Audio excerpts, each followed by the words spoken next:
Godātais prezidij, godātie kolēģi, cienītās kolēģis, Saeimas budžeta un finanšu komisija strādā ar likumprojektu grozījumu finanšu instrumentu tirgus likumā.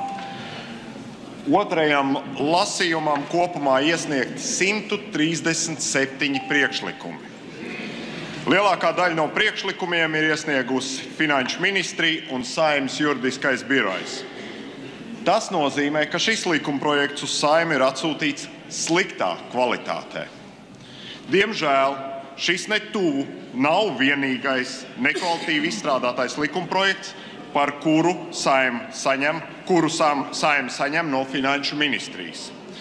Vēlos vērst jūsu uzmanību, ka Finanšu ministrijas valsts sekretārs darbs par 2015. gadu novērtēts kā teicams, un atalgojums par teicamo darbu bija 110 000 eiro gadā. Uzskatu, ka pie kārtējā nekvalitīvi izstrādātā likumprojekta mans kā deputāta pienākums ir norādīt arī uz trūkumiem, jo neaizmirsīsim, ka Saeimas pienākums ir izpildvaras Bondara darba kungs, jūs šobrīd uzraudzība. pārstāvat komisijas viedokli un aicinu ziņot komisijas vārdā, paužot kopējo komisijas viedokli. Individuāli jūs varat pieteikties debatēs par likumprojektiem.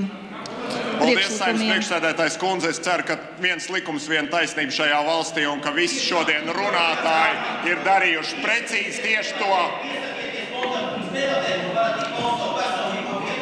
Parādnieku kungs, es ļoti atvainojos. Un tagad 137.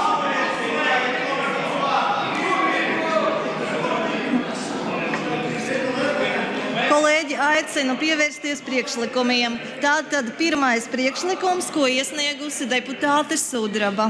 Un tagad 137 priekšlikumi.